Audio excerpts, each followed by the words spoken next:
Selamat siang, Mbak. Selamat siang, Pak. Eh, apa hal penting yang perlu disampaikan dengan PSP di SMP Negeri 1 Blimbing, Mbak? Eh, Berkaitan dengan kita ya di SMP Negeri 1 Blimbing ini yang sudah ditetapkan sebagai sekolah penggerak, yang kita laksanakan pertama, sekolah penggerak ini harus ada kerjasama yang kokoh, maksudnya gitu ya. Jadi ada kolaborasi di semua pihak untuk bisa mensukseskan program sekolah penggerak ini, Pak.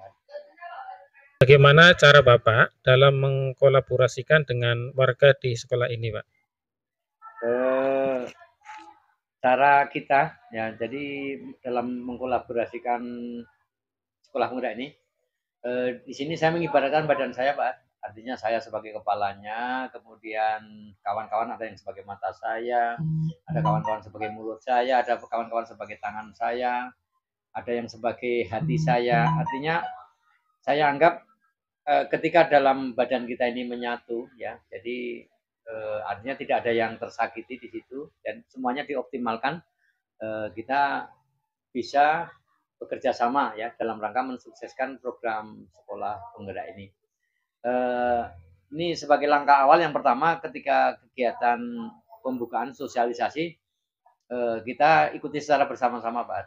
Jadi baik dari kepala sekolah, kemudian ada 2 guru yang ditunjuk, ada guru umum, kemudian ada guru BK, termasuk pengawasnya, bersama-sama mengikuti sosialisasi dari awal supaya nanti tidak ada miss atau perbedaan pendapat ketika kita sudah mulai berjalan gitu, Pak.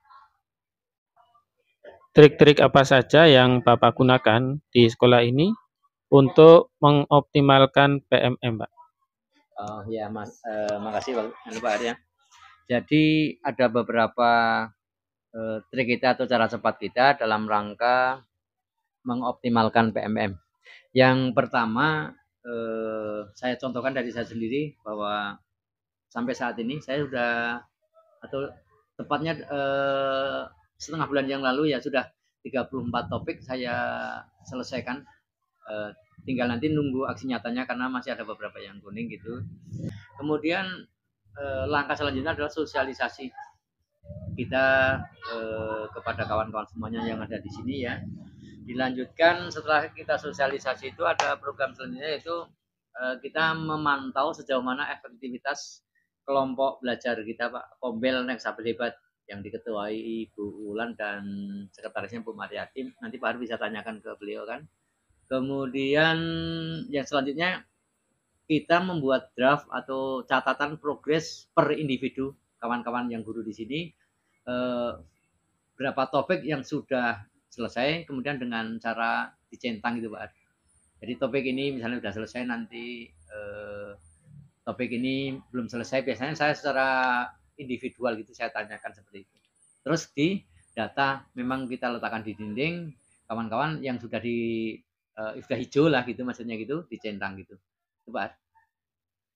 Direktur Guru Dikmendikbud Putra Asga SSI MSI, yang kami hormati Direktur Pendidikan Profesi Guru Temu Ismail SPD MSI, yang kami hormati para pejabat di lingkungan Ditjen Polkdasmin, yang kami hormati Kepala UPT di lingkungan Ditjen Guru dan Tenaga Pendidikan dan Ditjen Polkdasmin, yang kami hormati Kepala Dinas Pendidikan Provinsi, Kabupaten, Kota, Pelaksana Program Sekolah Penggerak seluruh Indonesia, yang kami hormati fasilitator sekolah penggerak dan narasumber pelatihan komite pembelajaran, serta Bapak dan Ibu peserta pelatihan komite pembelajaran program sekolah penggerak angkatan ketiga. Acara pembukaan akan diawali dengan doa. Marilah Bapak dan Ibu kita berdoa menurut agama dan kepercayaannya masing-masing. Berdoa dimulai.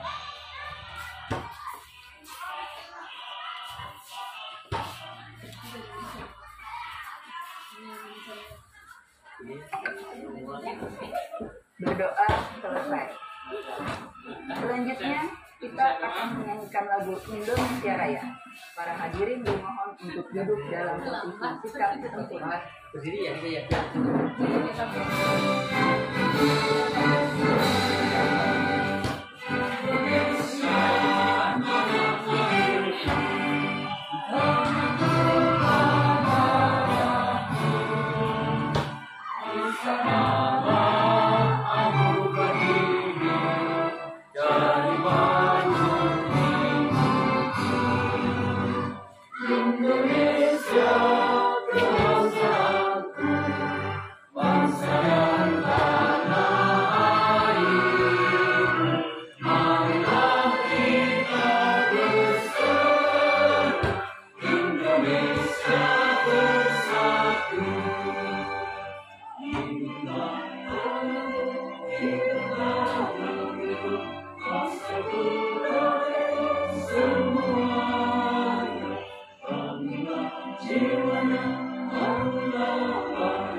Terima kasih. Selanjutnya, kami mohon kesediaan Bapak Kartono selaku Direktur KSPS dan Tendi untuk menyampaikan laporan kegiatan pelatihan Komite Pembelajaran Program Sekolah Penggerak Angkatan Ketiga. Kepada Bapak Kartono kami persilakan. Baik, terima kasih. Bismillahirrahmanirrahim. Assalamualaikum warahmatullahi wabarakatuh. Bismillahirrahmanirrahim. Wala haula wala quwata illa billah. Yang sama-sama kita hormati, kita muliakan Direktur Jenderal Guru dan Tenaga Pendidikan Ibu Profesor Dr. Nunur Suryani MPD. Yang saya hormati para direktur di lingkungan Ditjen GTK, para direktur di lingkungan Ditjen Assessment, juga memanfaatkan platform Merdeka Mengajar sebagai kebutuhan sumber belajarnya. Kemudian juga kami prinsipnya andragogi dengan memberikan kawasan kepada para peserta belajar mandiri. Kemudian dikonfirmasi oleh para narasumber dan para fasilitator di sesi sinkronus. Kemudian di sesi sinkronus para narasumber dan fasilitator memberikan materi secara fokus. Kemudian diendapkan dulu, dielaborasi. Setelah itu nanti dituangkan dalam tugas-tugas yang diberikan atau yang akan diselesaikan oleh Bapak Ibu sebagai aksi nyata. Jadi kami berharap Bapak Ibu bisa secara fokus menjalani PKP ini dan mendapatkan pengalaman belajar yang baik, sehingga nanti apa-apa yang Bapak Ibu terima di dalam PKP Angkatan Ketiga ini bisa Bapak Ibu hantarkan juga, bisa Bapak Ibu sampaikan juga di IHT, di Satuan Pendidikan Bapak Ibu, sehingga nanti semua kawan-kawan Bapak Ibu, rekan-rekan Bapak Ibu di sekolah Bapak Ibu terpapar tentang materi-materi di dalam PKP dan bisa menjalankan kurikulum merdeka dengan baik. Kemudian para kepala sekolah, para pemimpin pembelajarannya bisa menahkodai kapal sekolah mereka untuk berlayar dengan baik bersama-sama dengan guru dan pengawas sekolah, juga murid-murid yang ada di sekolahnya untuk mengimplementasikan kurikulum merdeka. Selanjutnya, baik. Ini adalah detail jadwal dari PKP KS Guru. Ada kurikulum dan pengenalan teknologi prioritas sekolah penggerak. Nanti yang memfasilitasi PKP KS Guru ini adalah fasilitator yang sudah di BIMTEK, kemudian yang sudah ditugaskan oleh masing-masing BBGP dan BGP ke dalam kelompok-kelompok satuan pendidikan penggerak yang diamanahkan ke mereka. Kemudian selesai itu Bapak Ibu nanti akan menerima materi tentang BK khusus untuk guru yang diberikan amanah untuk menerima materi tentang kebekaan. Adapun materi-materi tentang kebekaan yang akan diberikan tentang asesmen layanan bimbingan konseling dan strategi implementasi layanan bimbingan konseling. Kemudian para pengawas pun akan extend setelah mengikuti PKPKS guru, di mana para pengawas akan menerima materi tentang peran pengawas sebagai pendamping, coaching, fasilitasi, dan keterampilan sosial emosional. Lanjut.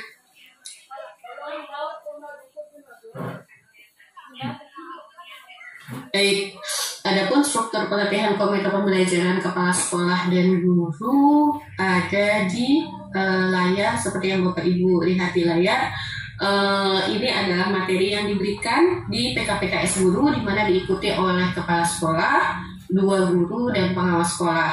Diawali dengan orientasi PSP, tadi sudah ya, kemudian orientasi PKP, ini sedang Bapak Ibu dengarkan orientasinya. Kemudian besok tanggal 23, Bapak Ibu akan menerima materi tentang pengenalan platform pelatihan dalam bentuk LMS, kemudian platform pengenalan pelatihan juga dalam bentuk PMM. Nah, setelah selesai itu, Bapak Ibu akan mengalami atau menjalani pelatihan di kelas-kelas LMS yang akan difasilitasi oleh fasilitator. Adapun materinya yaitu refleksi pembelajaran kurikulum merdeka, pemahaman pencapaian pembelajaran, asesmen pembelajaran, kemudian penyusunan perancangan pembelajaran mulai dari CP, TP, dan ATP, kemudian modul ajar, proyek P5, penyusunan kurikulum operasional, dan persiapan implementasi kurikulum merdeka. Setelah itu, setelah materi selesai, para peserta akan menerima materi pendampingan tentang platform teknologi sekolah penggerak atau SDS. Kemudian setelah selesai ini semua, ini kan diikuti oleh kepala sekolah, pengawas sekolah, dan 2 guru. Nah, setelah selesai ini, 1 guru yang di-assign sebagai guru BK akan menerima materi tambahan. Lanjut.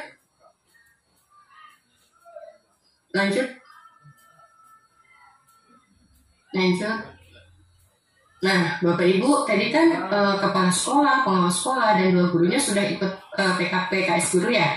Nah, 1 orang yang akan di-assign sebagai guru yang akan menerima materi tentang kebekaan akan mendapatkan materi kebekaan tentang strategi implementasi layanan bimbingan konseling. Kemudian selanjutnya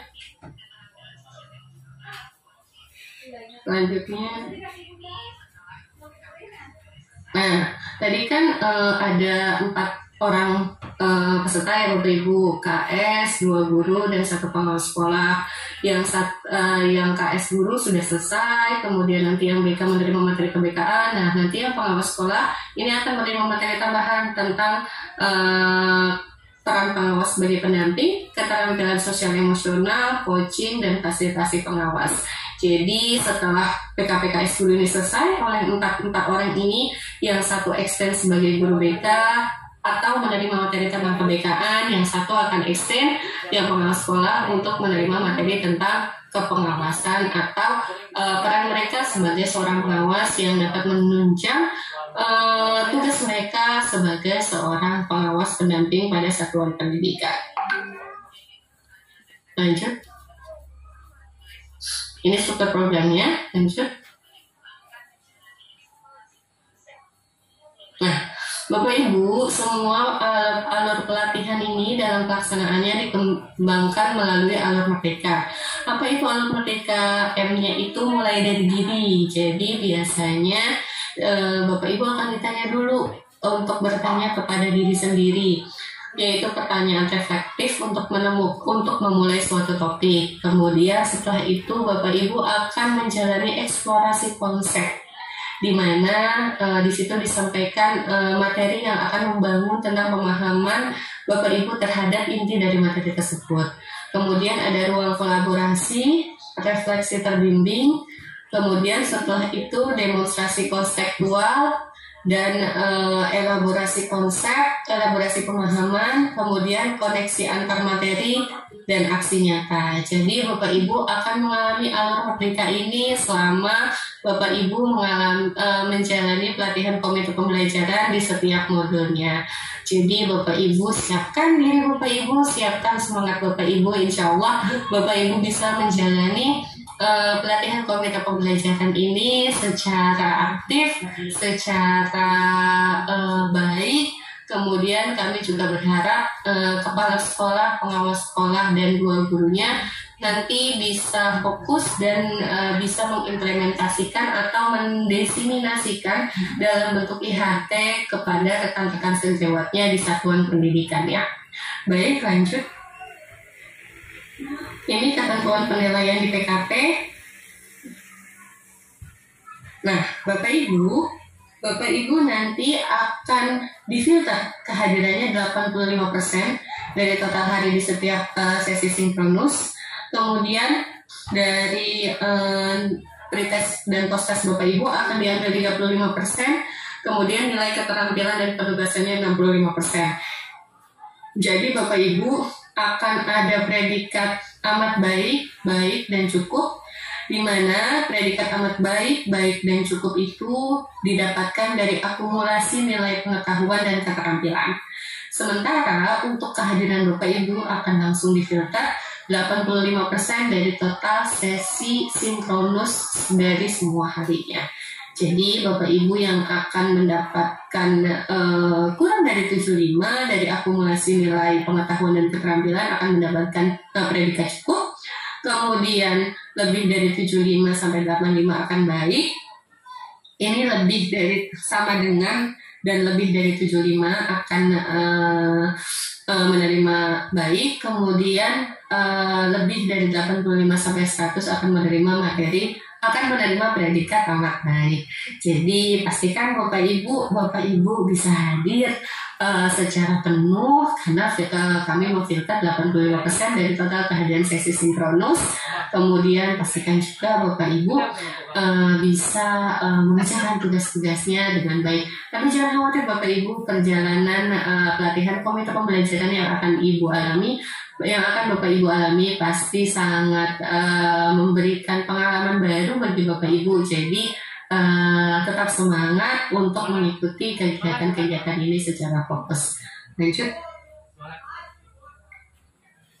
Ini jadwal detail PKP angkatan ketiganya. Lanjut. Nah, setelah ini selesai. Terima kasih Bapak Ibu. Sambil menunggu sesi pembukaan, kita akan ada sesi tanya jawab selama 30 menit atau nanti menyesuaikan waktu kehadiran dari Ibu Direktur Jenderal Guru dan Tenaga Kependidikan. Cukup dari saya, billahi taufiq wal hidayah. Wassalamualaikum warahmatullahi wabarakatuh, dan akan saya kembalikan ke MC. Terima kasih. Baik, terima kasih Bu Alma yang sudah menyampaikan pemaparannya terkait orientasi pelatihan komite pembelajaran angkatan ketiga. Nah, selanjutnya adalah sesi yang sudah ditunggu-tunggu oleh Bapak dan Ibu yang tentunya sudah mengajukan pertanyaan di kolom Q&A tadi ya. Baik, Bapak dan Ibu, semua pertanyaan Bapak dan Ibu nanti akan dijawab langsung oleh Ibu Alma. Kami mohon bantuan panitia untuk menampilkan pertanyaan-pertanyaan yang sudah diajukan oleh Bapak dan Ibu di kolom Q&A. Pertanyaan yang pertama dari Yerni Samosir dan Pak Ridwan. Apakah yang dimaksud dengan pembelajaran berpusat pada murid? Dan apa perbedaan mendasar dari sekolah penggerak, IKM, dan guru penggerak? Silakan Mbak Alma. Oke, apakah yang dimaksud dengan pembelajaran berpusat pada murid? Pembelajaran yang memang dilandasi dengan kebutuhan murid Bapak. Jadi kan di kurikulum Merdeka itu setiap guru melaksanakan asesmen awal sebelum melakukan pembelajaran gitu ya. Jadi Bapak Ibu guru tahu dulu kondisi awal pesertanya seperti apa. Jadi memang pembelajarannya yang difokuskan dan memang berpusat pada murid, berpusat pada kebutuhan murid. Kemudian apa perbedaannya sekolah penggerak, IKM, dan guru penggerak? Baik, guru penggerak itu adalah orangnya. ketika seseorang mendaftar sebagai guru penggerak, maka dia mendaftarkan dirinya sebagai seorang guru penggerak. Kemudian hal-hal yang ada di dalam dirinya itu tergantung pada dirinya, karena dia seorang guru, betul ya? Nah, kemudian jadi guru penggerak itu personnya. Ketika dia mendaftarkan sebagai guru penggerak, ya dia berjalan dengan diri dia sendiri, gitu ya. Kemudian kalau sekolah penggerak itu yang mendaftarkan adalah kepala sekolahnya sebagai seorang pemimpin pembelajaran di sekolah tersebut.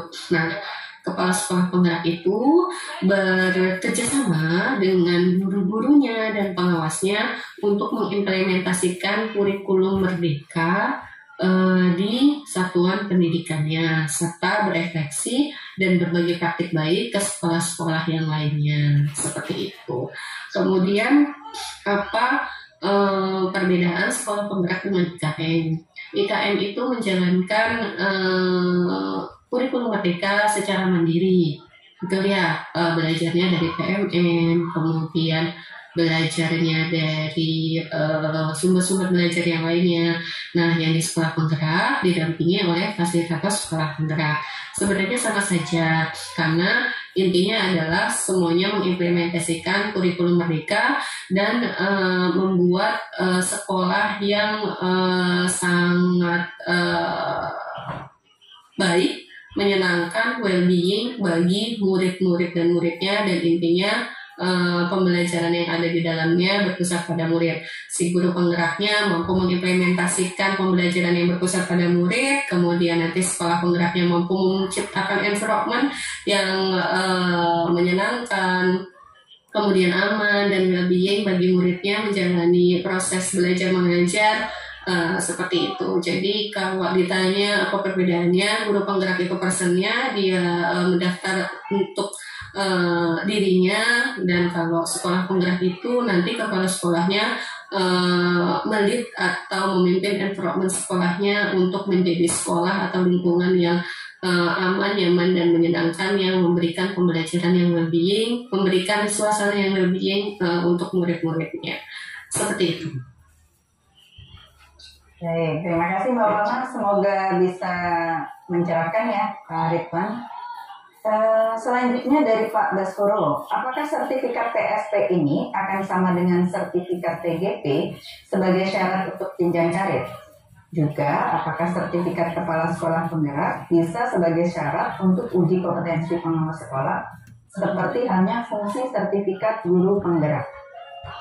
Baik, Bapak Ibu yang sudah tercantum di Permendikbud 26 tahun 2022 bahwa kepala sekolah penggerak yang tidak dimutasikan ke sekolah lain selama 3 tahun berturut-turut, jadi kepala sekolah penggerak yang memang memimpin sekolah penggerak terus selama 3 tahun pendampingan berturut-turut itu akan menerima sertifikat rekognisi sebagai guru penggerak. Seperti itu. Jadi kalau sudah menerima sertifikat rekognisi sebagai guru penggerak, tentu bisa diikutkan menjadi diikutkan dalam uji kom untuk menjadi guru. Seperti itu. Tapi syaratnya 3 tahun pendampingan, tidak boleh dimutasi. Seperti itu ya. Berarti kalau kurang dari 3 tahun belum bisa ya, Mbak Ana ya. Nanti kalau ada kebijakan baru mungkin ya. Oke, baik. Semoga menjelaskan ya Bapak dan Ibu. Berikutnya Pak Ahadi, jika sekolah sudah menjadi PSP, bisakah sekolah tersebut belum menyelenggarakan IKM masih dengan kurikulum 2013? Baik, Bapak Ibu, ketika menjalankan PSP, otomatis Bapak Ibu menjalankan kurikulum merdeka. Jadi jadi jangan membuat bahwa sekolah yang IKM dan sekolah PSP itu berbeda. Sama saja, sekolah IKM, sekolah PSP itu sama-sama menyelenggarakan kurikulum merdeka. Jadi ketika sekolah PSP, otomatis dia sudah menjalani atau berproses menjalani kurikulum merdeka. Seperti itu. Oke, baik, sudah jelas ya Pak Hadi. Berikutnya dari Ibu Erwita, Seandainya sekolah penggerak tersebut tidak ada perubahan, apakah sekolah tersebut tetap berlanjut statusnya sebagai sekolah penggerak untuk tahun berikutnya? Saya tidak menangkap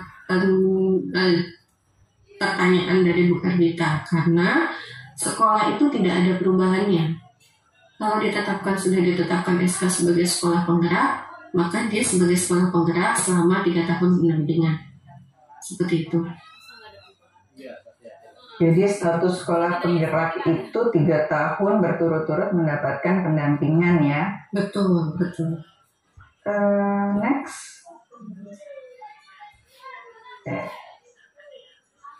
Ini dari Kepala Sekolah SMP Negeri 1 Tilibuho Kabupaten Nias. Untuk PSP Angkatan 3 ini, apakah implementasi kurikulum Merdeka di seluruh tingkat kelas atau hanya untuk kelas tertentu secara bertahap?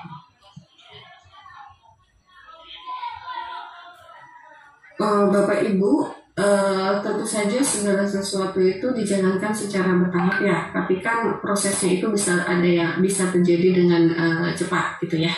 Jadi Bapak Ibu untuk yang SMA ini SMA ya? SMP. Oh iya, oke. Ini SMP. SMP kan berarti yang direkomendasikan untuk menjadi peserta PKP kelas 7 dan kelas 8 gitu ya. Nanti kelas 7 dan kelas 8 ini guru-gurunya ikut PKP, salah satunya menerima materi tentang kebekaan. Kemudian nanti guru-gurunya ini menjalankan IHT atau meng-IHT-kan atau menginternalisasi materi-materi yang mereka dapatkan di PKP tentang kurikulum Merdeka, tentang implementasi kurikulum Merdeka di satuan pendidikannya. Jadi kami berharap semuanya bisa terpapar dan semuanya bisa mengimplementasikan secara bertahap seperti itu. Begitu ya Bapak atau Ibu, ini Kepala Sekolah. Jadi apa yang sudah diperoleh di pelatihan komite pembelajaran ini sesuai dengan apa yang sudah didapatkan, berharapnya langsung bisa diimplementasikan di sekolahnya.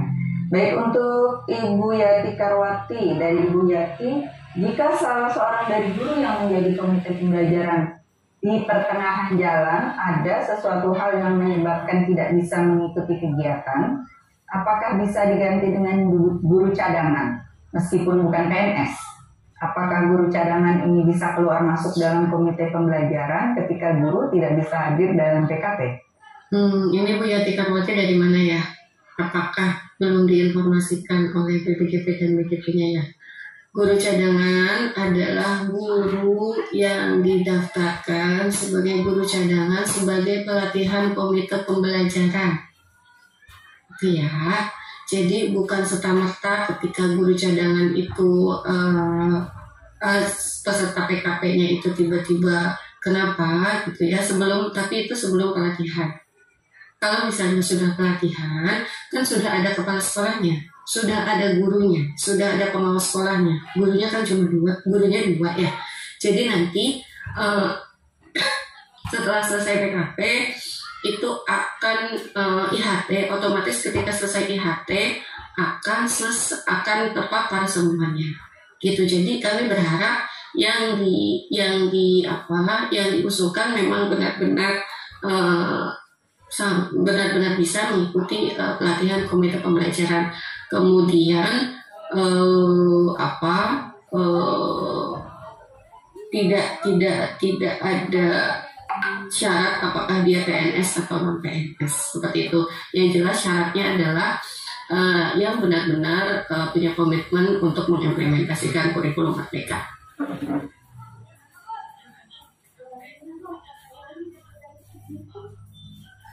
Baik, berarti jelas ya, nanti ini pesertanya tidak bisa keluar masuk, benar-benar pesertanya harus mengikuti pelatihan PKP karena nantinya akan ada UHT. Betul, ya. Betul. Jadi bukan misal saya dan Mbak Muti jadi guru peserta PKP atau saya keluar terus diganti yang lain, nggak bisa gitu ya Bapak Ibu ya. Ketika menjalani PKP, menjalani dalam satu lingkaran atau satu siklus PKP seperti itu.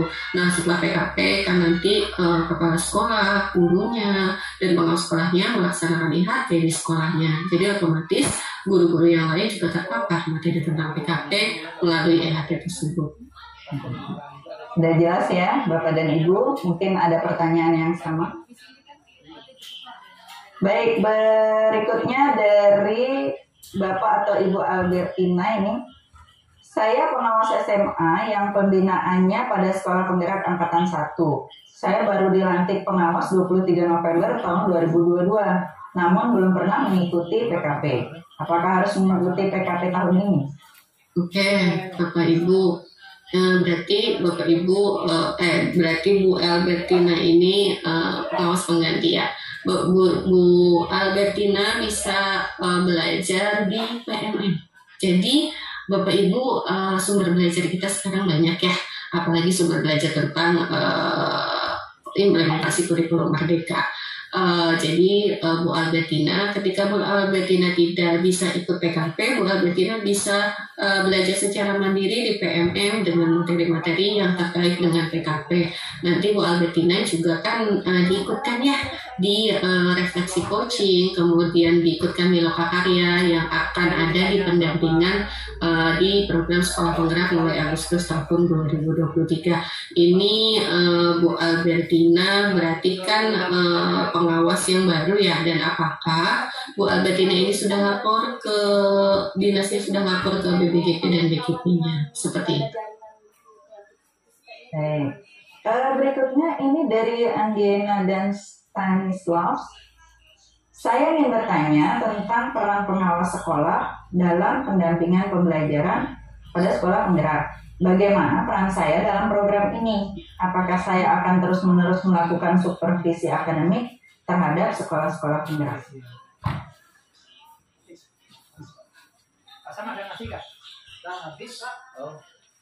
Saya mau tanya dulu ini Bu Andiana dan Pak Stanislaus Putuali ini pengawas sekolah angkatan keberapa?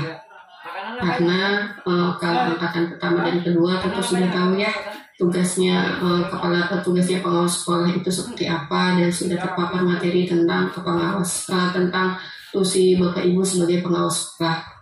Kemudian jika memang Bapak Ibu adalah pengawas sekolah dari angkatan ketiga, nanti didengarkan Bapak Ibu tentang tusi Bapak Ibu untuk mendampingi satuan pendidikan penggerak ini. Jadi tenang, masih ada sesi-sesi selanjutnya Bapak Ibu, dan Bapak Ibu bisa mengikuti sesi-sesi selanjutnya. Jadi tetap nantikan, tetap ikuti dan tetap fokus mengikuti kegiatan pelatihan ini. Akan ada sesinya nanti tentang hal tersebut. Ditahan dulu ya pertanyaan dan penasarannya Bapak dan Ibu, karena hari ini baru orientasi. Besok ada sesi lebih lanjut lagi dan lebih dalam lagi tentunya. Berikutnya dari Pak Maldiman Sukri. Untuk penindasan setelah pelatihan PKP, apakah dilakukan secara mandiri oleh pihak sekolah atau sudah ada jadwal tertentu yang harus diikuti? Untuk pengimbasan berarti IHT ya maksudnya ini? Ya. Oke, kalau IHT kita punya rentang waktu dari 24 Juni sampai dengan akhir Juli. Jadi Bapak Ibu silakan melakukan IHT di sekolahnya. Nanti akan dijelaskan lebih lanjut bagaimana IHT-nya oleh BBKP dan BKP.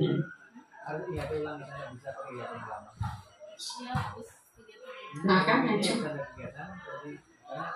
Next.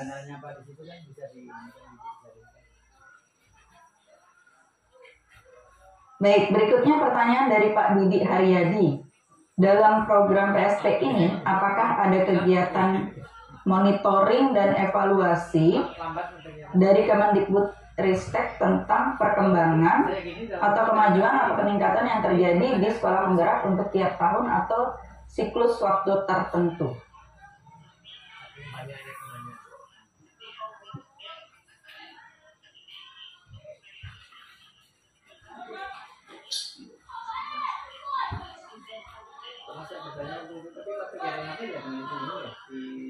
Ya, Bu Muti gimana? Tentang kegiatan monitoring dan evaluasi Mbak, apakah ada untuk sekolah penggerak dan itu siklusnya seperti apa? Oh, tentu ada Bapak Ibu. Kami melihat dari PMO level sekolah setiap untuk yang angkatan ketiga ini untuk periode pendampingan 2023-2024 kami ada PMOE pas sekolah setiap 2 bulan sekali, dan itu terlapor di sistem, dan juga kami dievaluasi juga program sekolah penggerak ini oleh BESKA, Badan Standar Nasional Pendidikan Kurikulum dan Asesmen Pendidikan. Jadi tadi kalau Pak Didi Haryadi melihat di orientasi PSP bahwa PSP ini yang menjalankan bukan hanya GTK menjalankannya dalam pengembangan sumber daya manusia melalui pelatihan dan pendampingan, sementara untuk evaluasinya, asesmennya itu yang menyelenggarakan adalah BESKA. Jadi ada dari BESKA. Berikutnya dari Pak Syahroni Engine. Apakah sekolah penggerak tenaga pengajarnya harus sudah ikut program guru penggerak? Apakah peran guru penggerak di sekolah penggerak? Apa korelasi antara guru penggerak dan sekolah penggerak?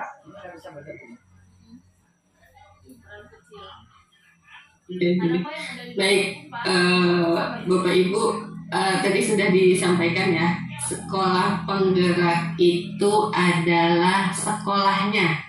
Guru penggerak itu orang yang mendaftarkan dirinya secara mandiri sebagai guru penggerak.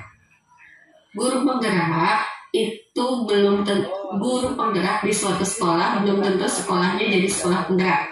Sekolah penggerak belum tentu guru-gurunya itu menjadi guru penggerak, karena ada prosesnya. Guru penggerak mendaftar sebagai guru penggerak, sekolah penggerak kepala sekolahnya mendaftar sebagai sekolah penggerak, dan akan sangat bagus dan luar biasa karena akan inline implementasinya ketika ada sekolah penggerak yang di dalamnya juga terdapat guru penggerak. Seperti itu ya Bapak Ibu ya, semoga dipahami. Jadi guru penggerak itu guru yang daftar menjadi guru penggerak atas keinginannya sendiri. Dan guru penggerak sekolahnya belum tentu menjadi sekolah penggerak. Begitupun sebaliknya, jika ada sekolah penggerak, itu gurunya belum tentu guru-guru yang ada di sekolah penggerak itu menjadi guru penggerak, kecuali guru-gurunya tersebut mendaftar sebagai guru penggerak. Seperti itu ya.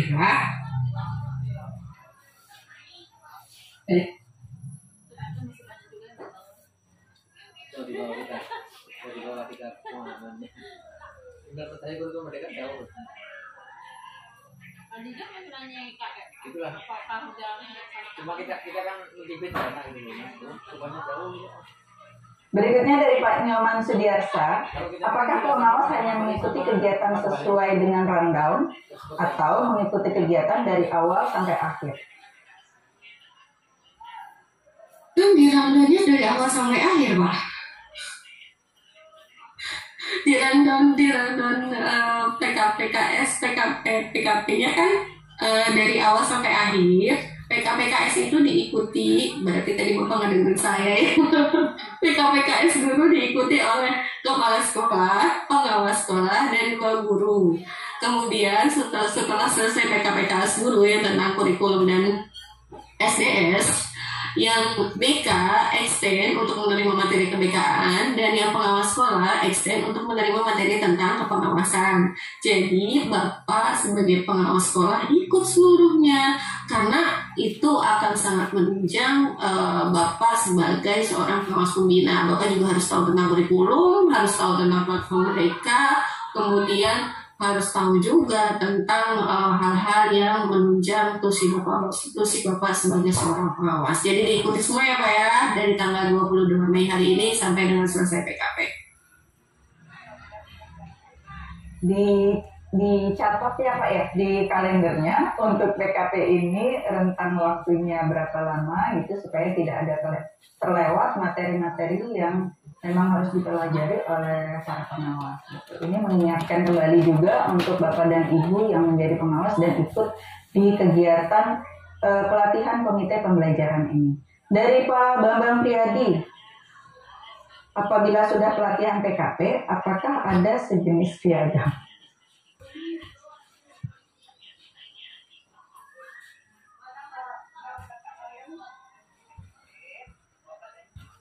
Ya, gimana, Bu? Setelah pelatihan dapat piagam nggak? Piagam penghargaan gitu ya maksudnya? Setelah pelatihan PKP apakah ada sejenis piagam atau sertifikat? Ada sertifikat dan surat keterangan. Sertifikat untuk yang nilainya di atas 75 dan surat keterangan untuk yang nilainya di bawah 75. Berarti kalau yang memenuhi passing grade, Bapak dan Ibu akan dapat sertifikat. Kalau yang belum memenuhi passing grade, tetap akan mendapatkan surat keterangan sudah mengikuti pelatihan PKP. Begitu ya Pak Bambang? Sudah jelas ya. Berikutnya dari Pak Mustafa, SDN 6 Pekat. Saya Mustafa selaku guru BK dari SDN 06 Pekat, Kabupaten Dompu. Apakah kegiatan selanjutnya masih berlangsung secara daring? Iya, untuk PKP daring semuanya Pak. Untuk pendampingannya nanti Bapak luring. Dan untuk pendampingannya nanti dipikirkan nanti saja. Bapak fokus dulu di kegiatan PKP-nya. PKP-nya akan ada secara daring. Begitu ya Pak. Jadi pelatihan komite pembelajarannya Bapak akan mengikuti secara daring full. Nanti ada rundown-nya dan ada materi-materinya. Kemudian besok akan dijelaskan Pak. Jadi besok jangan sampai Bapak terlewat ya. Juga dengan para peserta yang lain. Besok masih ada sesi terkait penjelasan LMS dan PMM-nya. Berikutnya, apakah guru BK dan pengawas juga mengikuti materi guru atau hanya dimulai dari sesi BK dan pengawas saja? Ya, tadi udah saya jawab ini sebenarnya ya. Iya. Jadi Bapak Ibu kepala sekolah, pengawas sekolah, dan guru itu mengikuti PKPKS guru dari awal ya. Dan kemudian kalau ada anonim itu tidak perlu ya. Yang anonim ini mohon diberikan nama jelasnya ya. Jadi Bapak Ibu, ketika Bapak Ibu mengikuti, ini mengikutinya dari awal sampai dengan akhir ya, dari PKPKS guru. Selesai PKPKS guru, yang diassign sebagai guru BK itu akan menerima materi ke-BK-an, dan yang menjadi pengawas menerima materi pengawas. Sementara semuanya empat-empatnya itu ikut Bapak Ibu ya, ikut dari tanggal 22 sampai dengan selesai. Hanya untuk kosnya aja. Lebih mengenakan gitu kan. Baik, selanjutnya ini Ibu Rida. Jika jadwal PKP di atas jam 12, bolehkah dilakukan di rumah atau tetap di sekolah? Tergantung kondisi Bapak Ibu. Silahkan Bapak Ibu yang memutuskan. Jadi karena ini daring, disesuaikan dengan kondisi jaringan tentunya ya Bapak dan Ibu, dan kenyamanan ketika mengikuti PKP secara daring. Begitu ya. Kemudian dari Ibu Neni, proses penilaian itu untuk kegiatan orientasi saja atau akumulasi dengan pelaksanaan PKP? Akumulasi, Bapak Ibu. Penilaian yang akan diberikan adalah akumulasi Bapak Ibu mengikuti PKP dari tanggal 22 hari ini sampai dengan selesai PKP-nya. Nah, berikutnya ini dari hasil PKP ya, dari Bapak Ferry Frans, melihat proses penilaian. Jika peserta PKP dari satuan pendidikan hanya mendapat nilai di bawah 75, bagaimana konsekuensinya terhadap sekolah penggerak tersebut?